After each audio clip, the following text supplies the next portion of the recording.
हाँ सही है। तो चलो क्लास टेंथ की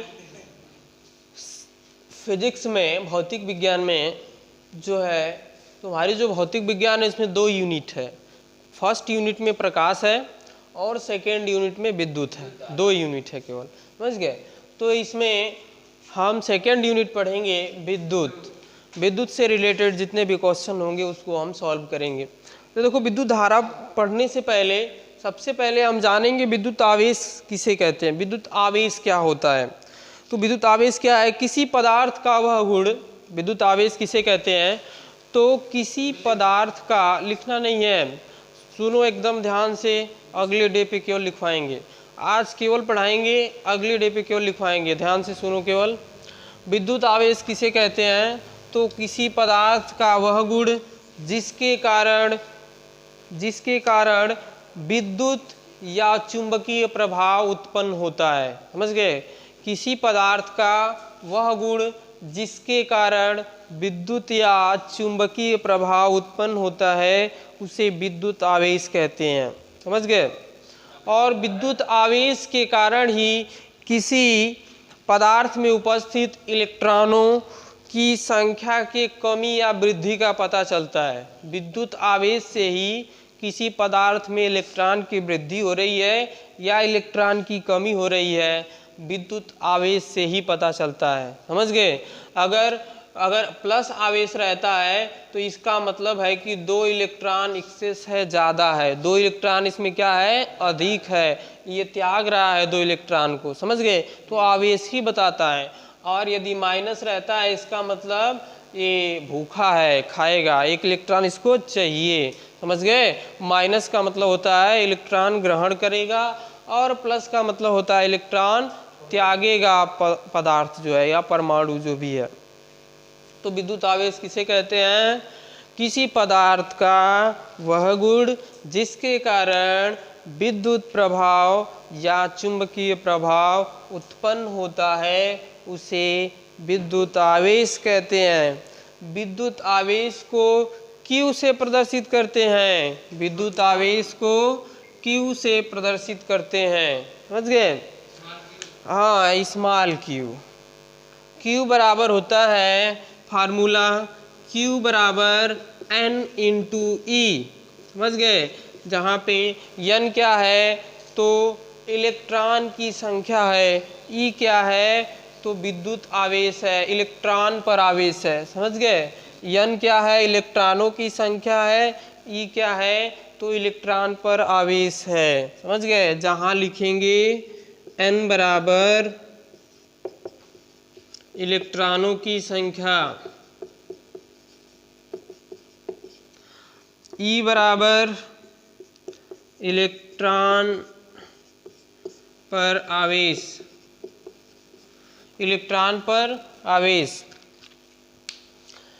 तो Q बराबर N इंटू E होता है फार्मूला। इस फार्मूले से हम इलेक्ट्रॉन की संख्या, इलेक्ट्रॉन पर आवेश या पदार्थ पर आवेश जो है निकालेंगे।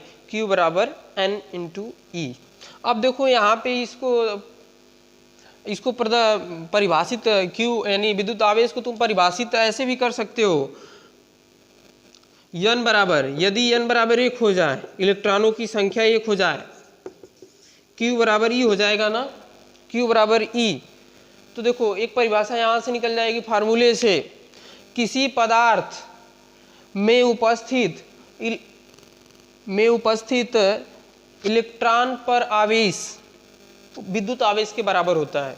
जो आवेश Q बराबर ही हो गया, यहाँ से भी दे सकते हो तुम परिभाषा। अच्छा, इलेक्ट्रॉन पर आवेश कितना होता है?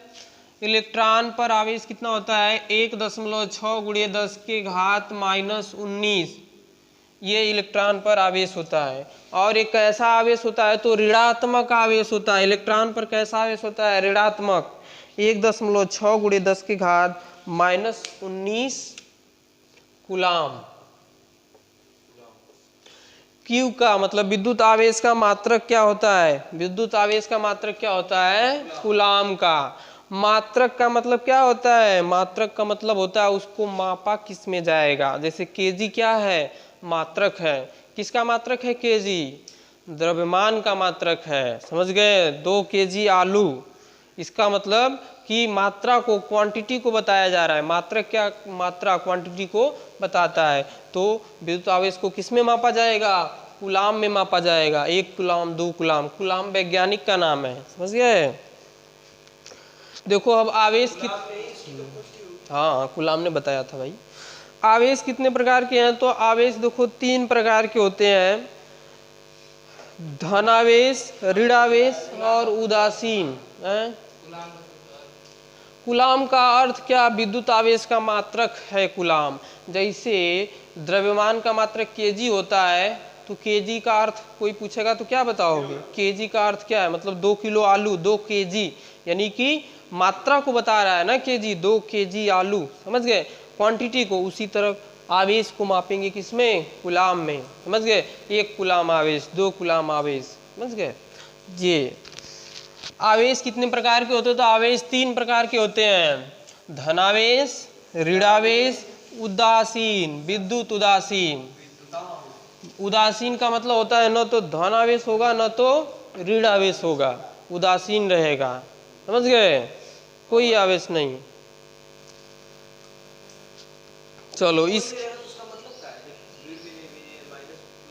कोई मतलब नहीं, ऐसे ही पड़ा रहेगा, रिएक्शन नहीं करेगा। धनावेश, जैसे तुम्हारे पास पैसा है तो खर्च करोगे, नहीं है तो लेके कहीं से खर्च करोगे, हाँ तो बैठे रहोगे।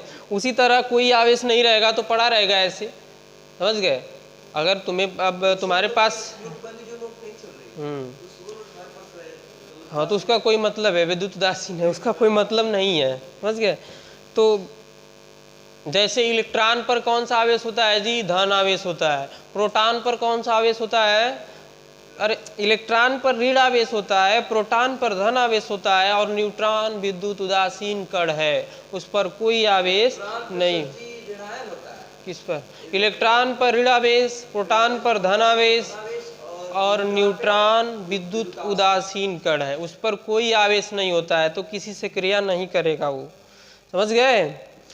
विद्युत धारा, विद्युत, इसके बाद हम क्या पढ़ेंगे? विद्युत धारा किसे कहते हैं? विद्युत धारा, ये देख रहे हो पंखा चल रहा है ना, तो किससे चल रहा है? विद्युत से। समझ गए? हाँ, दिखाई नहीं देती। एक दिन जरा टच करना तो पता चल जाएगा दिखाई देती है कि नहीं। सब दिखाई देगी। विद्युत धारा, विद्युत धारा, तो मंत्र फूकने से भी काम नहीं चलेगा। विद्युत धारा, एक चैनल है यूट्यूब पे, नजर बट्टू करके बहुत हम भी देखते हैं, उसमें पंडित जो रहता है ना, तो मंत्र फूक दो, अब ये मंत्र फूक देंगे तो हाँ भैया जी, बहुत चलता है उसका। रसीलू है उसमें, एक नीलू प्रधान उसके भैया उसका बाल झड़ गया है ना, उसी पे बहुत बनाया। चलो ठीक है, खैर विद्युत धारा की बात करते हैं। विद्युत धारा किसे कहते हैं? तो आवेश प्रवाह की दर को विद्युत धारा कहते हैं। आवेश प्रवाह की दर को, मतलब आवेश बहने की दर को। आवेश अगर बह रहा है, इसमें आवेश आ रहा है, तभी तो आवेश प्रवाह की दर को विद्युत धारा कहते हैं। समझ गए? विद्युत धारा को I से प्रदर्शित करते हैं। I बराबर क्या होता है? Q/T। I बराबर क्या होता है? Q/T। अगर T बराबर 1 सेकेंड कर दें तो I बराबर क्या हो जाएगा? Q। यानी कि आवेश को ही क्या कहेंगे? विद्युत धारा कहेंगे। परिभाषा रटना नहीं है, समझना है। अगर एकांक समय को 1 कर दिया जाए तो आवेश को ही विद्युत धारा कहेंगे। किसी पदार्थ पर जितना आवेश रहेगा वही विद्युत धारा होगी यदि समय एकांक हो, यानी कि आवेश प्रवाह की दर को विद्युत धारा कहते हैं। दर का मतलब एकांक से है। समझ गए? विद्युत धारा का मात्रक क्या होता है? विद्युत धारा का मात्रक का मतलब विद्युत धारा को किसमें मापते हैं? विद्युत धारा का मात्रक, जैसे दूध को किसमें मापते हो? हाँ, लीटर में। समझ गए? केजी में, लीटर में। उसी तरह विद्युत धारा को मापते हैं हम एम्पियर में। समझ गए? एम्पियर। समझ गए? एम्पियर में। विद्युत धारा का मात्रक क्या है? एम्पियर है। समझ गए? एम्पियर भी वैज्ञानिक का नाम है। समझ गए? एम्पियर। तो विद्युत धारा का मात्रक क्या हो गया? एम्पियर हो गया। फाउंडर नहीं, फाउंडर का मतलब संस्थापक होता है। समझ गए? जैसे यहाँ का फाउंडर कौन है? तो परवेज सर इस स्कूल के हैं, तो भाई इसका संस्थापक नहीं है। विद्युत धारा, धारा ध है। हाँ बोल रहे हैं ना, लिखे कुछ और बोल तो रहे हैं ना। देखो विद्युत धारा का 1 मिली एम्पियर बराबर मिली, 1 मिली एम्पियर बराबर कुछ मात्रक है। 1 मिली एम्पियर बराबर क्या होता है? तो 10 के पावर -3, जैसे 1 मिलीमीटर बराबर 10 के पावर -3 मीटर होता है ना, उसी तरह 10 के पावर 3 -3 एम्पियर। इसी तरह मिली हो गया तो माइक्रो दिया होगा। हाँ 1 माइक्रो एम्पियर दिया है। नहीं जी, माइक्रो एम्पियर सब साइंटिस्ट रहेंगे। माइक्रो कहोगे, केजी भी साइंटिस्ट है। तब सर जी तो बता रहे थे कि एम्पियर साइंटिस्ट है, तो केजी भी कोई साइंटिस्ट रहा होगा, क्यों? तो 1 माइक्रो एम्पियर बराबर क्या होता है? 10 के पावर -6 एम्पियर। समझ गए? 1 माइक्रोन में 10 के पावर -6 मीटर होता है। माइक्रोन से क्या बन गया? माइक्रो बन गया। समझ गए? लैक्टोमीटर से दूध की शुद्धता मापी जाती है। लैक्टोमीटर की किया होगा कोई, उसकी खुद कोई किया होगा, याद नहीं है। 1 मिली एम्पियर, हाँ 1 मिली एम्पियर बराबर 10 की पावर -3 एम्पियर। अब देखो, शांत रहो जी, शांत रहो।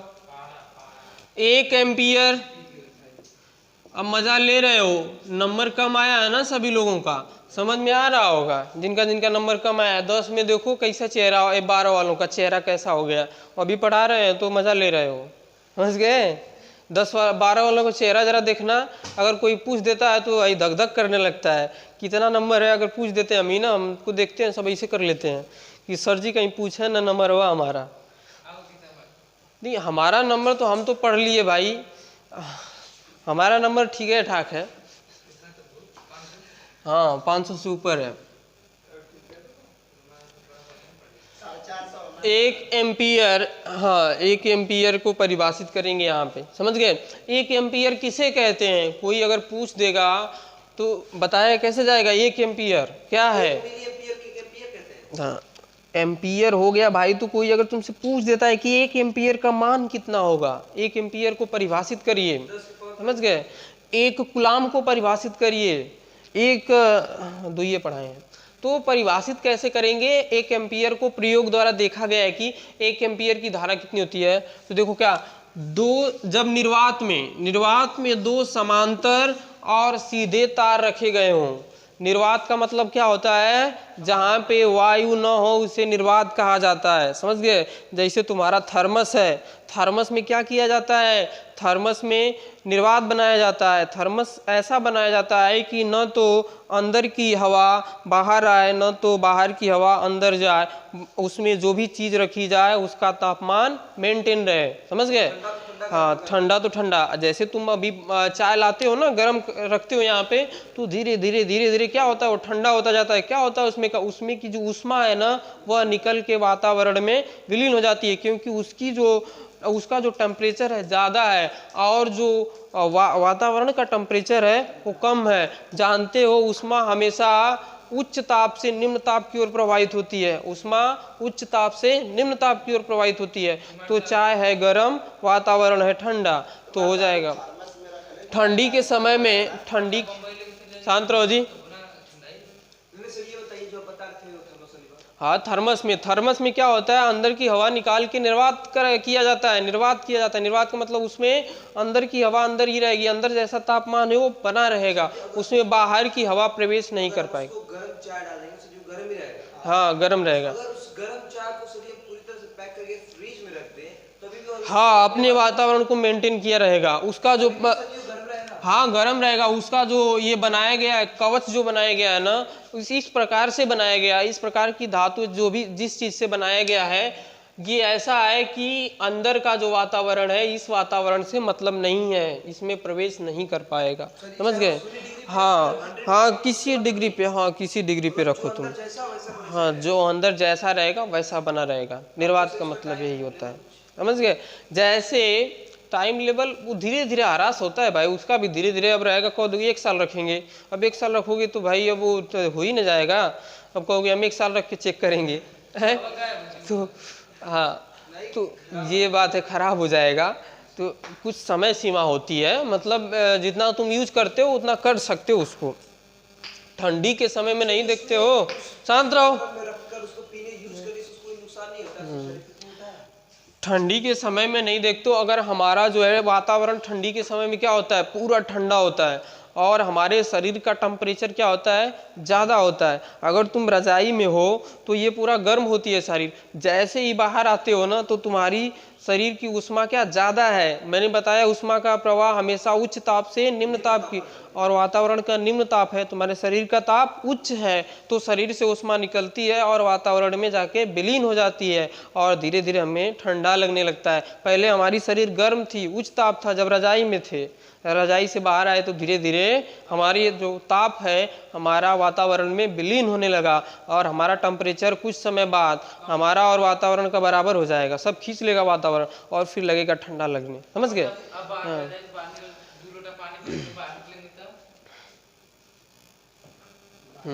ये हम बता रहे थे 1 एम्पियर को कैसे परिभाषित करेंगे। तो अगर निर्वात में 2 लंबे सीधे तार समानांतर रखे गए हों, समझ गए, तो अगर इनमें विद्युत धारा हम प्रवाहित करें, समझ गए, 2 लंबे निर्वात में 2 लंबे तथा समानांतर तार रखे गए हों, इनमें विद्युत धारा प्रवाहित की जाए, तो अगर इनके बीच का जो है बल, ऐसी विद्युत धारा प्रवाहित की जाए कि इनके बीच का लगने वाला आकर्षण बल का मान जो है 6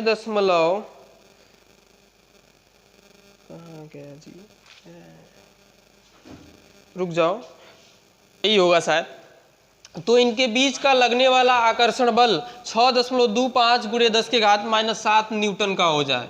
इतना न्यूटन का यदि आकर्षण बल लगेगा तो इसमें जो हमने धारा प्रवाहित किया है उसका मान 1 एम्पियर होगा। थोड़ा सा ये मान यही होगा, हमें लग रहा है वही होगा, 1 एम्पियर होगा। अगर इनके बीच का लगने वाला, तब तक हम धारा प्रवाहित करेंगे जब इनके बीच का लगने वाला आकर्षण बल 6.25 × 10⁻⁷ न्यूटन हो जाएगा, तो इसमें प्रवाहित धारा का मान 1 एम्पियर होता है। समझ गए? हाँ, 1/6 हो जाओगे, चंद्रमा पे 1/6 हो जाता है। द्रव्यमान में कोई परिवर्तन नहीं होता, भार में परिवर्तन होता है।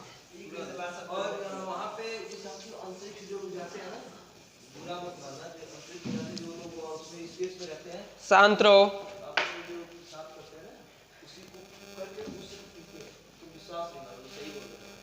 विद्युत विभव, आगे क्या टॉपिक है?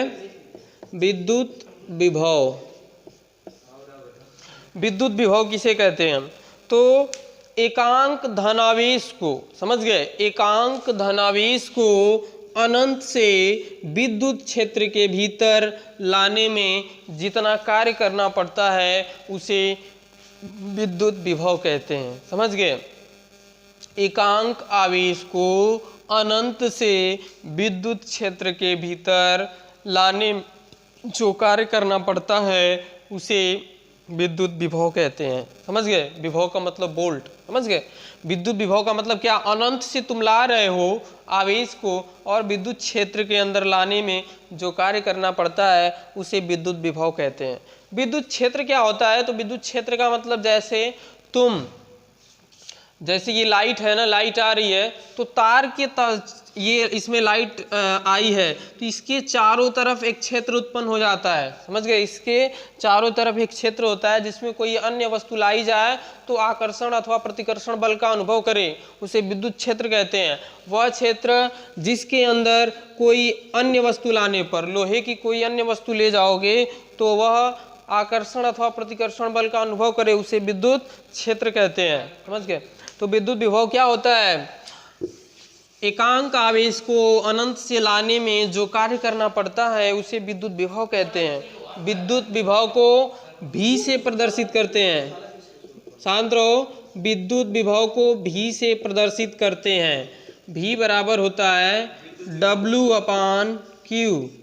समझ गए? परिभाषा हमने कहाँ से खींचा है, तो Q बराबर 1 कूलाम एकांक आवेश हो गया। जब आवेश एकांक हो जाएगा तो V किसके बराबर हो जाएगा? W के। और W क्या है? कार्य है। W क्या है? कार्य है। तो कार्य को ही कब विभवांतर कहेंगे? कब कहेंगे? जब आवेश को हम क्या कर देंगे? एकांक कर देंगे। एकांक आवेश होगा तो किया गया कार्य ही क्या कहलाएगा? विद्युत विभव कहलाएगा। विद्युत विभव का मात्रक क्या होता है? तो विद्युत विभव का मात्रक वोल्ट होता है। समझ गए? विद्युत विभव का मात्रक वोल्ट। विद्युत विभव का मात्रक वोल्ट होता है। अब आगे आता है विद्युत विभवांतर। आगे क्या आता है? विद्युत विभवांतर।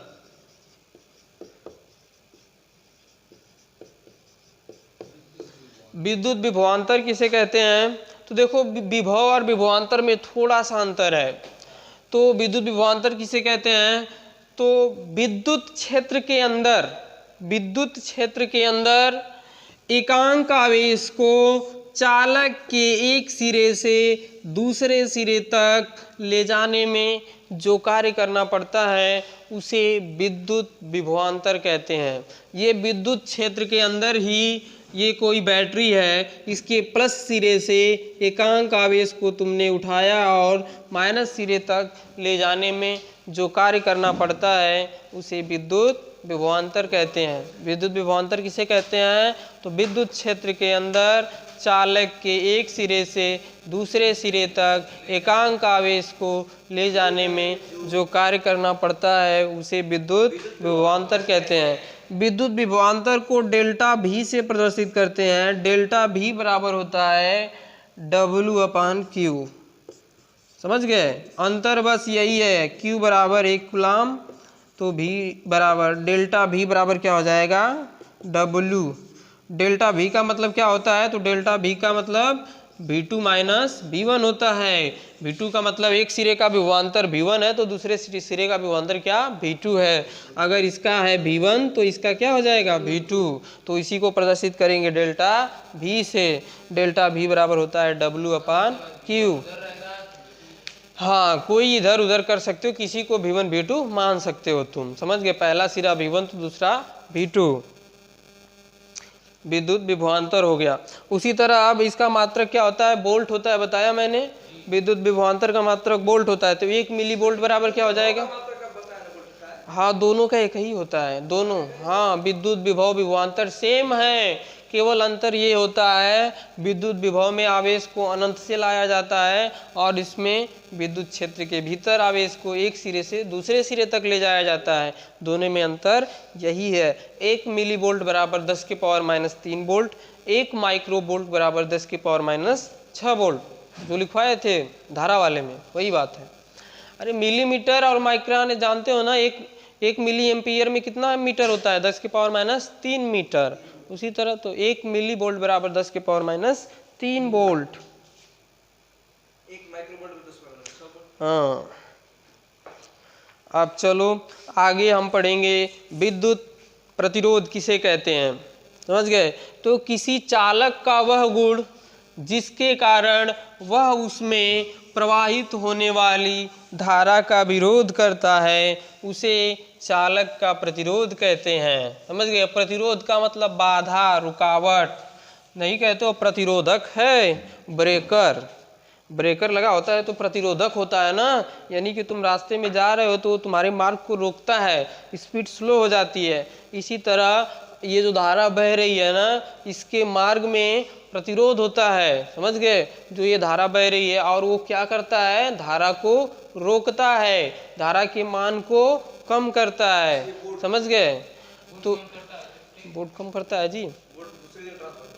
हाँ, तो उसे प्रतिरोध कहते हैं। दिखता नहीं है प्रतिरोध, जैसे धारा नहीं दिखती है वैसे प्रतिरोध दिखता नहीं है। समझ गए? तो प्रतिरोध किसे कहते हैं जी? तो किसी पदार्थ का वह गुण, प्रतिरोध किसे कहते हैं?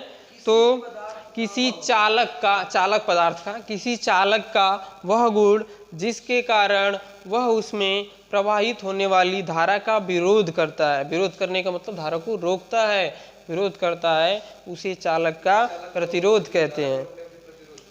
चालक का प्रतिरोध कहते हैं। प्रतिरोध को हम किससे प्रदर्शित करते हैं जी?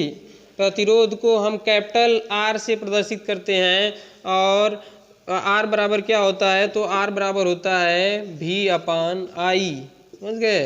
आर बराबर क्या होता है? V बटा आई। ये है विभव और ये है धारा।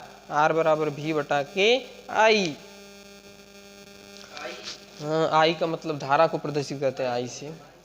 आर का मात्रक यानी प्रतिरोध का मात्रक क्या हो जाएगा? प्रतिरोध का मात्रक होता है ओम। प्रतिरोध का मात्रक क्या होता है? ओम। हाँ, ओम। और इसको प्रदर्शित करने का ये तरीका है। ओम को हम ऐसे दर्शाते हैं, समझ गए? ओम को, हाँ, ये हार है जो भी दिख रहा है, हाँ, समझ गए? ये ओम को प्रदर्शित करने का तरीका। और प्रतिरोध को कैसे प्रदर्शित करते हैं? तो प्रतिरोध को इस तरह प्रदर्शित किया जाता है। प्रतिरोध को प्रदर्शित करने का ये तरीका है। बैटरी को कैसे दिखाते हैं? तो बैटरी को प्रदर्शित करने का ये तरीका है। बड़ा वाला प्लस होता है, छोटा वाला माइनस होता है। ये बैटरी है। जब जब परिपथ में बनाएंगे ना तो ये लिख देंगे, तो इसको बैटरी समझ जाना तुम। समझ गए? ये बैटरी को प्रदर्शित ऐसे किया जाता है।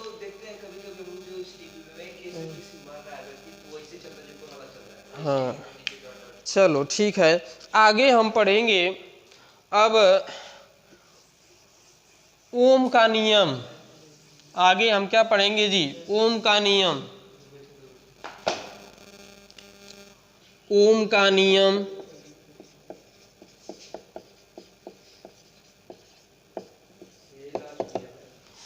ओम का नियम।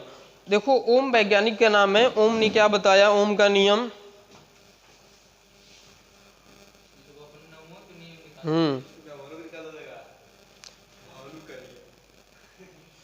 देखो, तो ओम का नियम क्या है? किसी चालक तार के, कि कोई चालक है, किसी चालक तार की भौतिक अवस्था में, भौतिक अवस्था का मतलब क्या होता है? ताप दाब। समझ गए? किसी चालक की भौतिक अवस्था, ताप दाब, क्षेत्रफल में कोई परिवर्तन न किया जाए, ताप दाब क्षेत्रफल में कोई परिवर्तन न किया जाए, तो उसमें प्रवाहित धारा, तो उसमें प्रवाहित धारा उनके सिरों पर उत्पन्न विभवांतर के अनुक्रमानुपाती होती है। ओम ने क्या बताया? कि यदि किसी चालक तार की भौतिक अवस्था, ताप दाब, क्षेत्रफल में कोई परिवर्तन न किया जाए, तो उसमें प्रवाहित धारा उनके सिरों पर जो लगाया गया विभवांतर है उनके अनुक्रमानुपाती होता है। और अनुक्रमानुपाती का चिन्ह हटाते हैं तो एक नियतांक आता है आर, जिसे हम क्या कहते हैं? आर। यही हमारा प्रतिरोध है। यानी आर भी बराबर क्या हो गया? आई बराबर आर भी।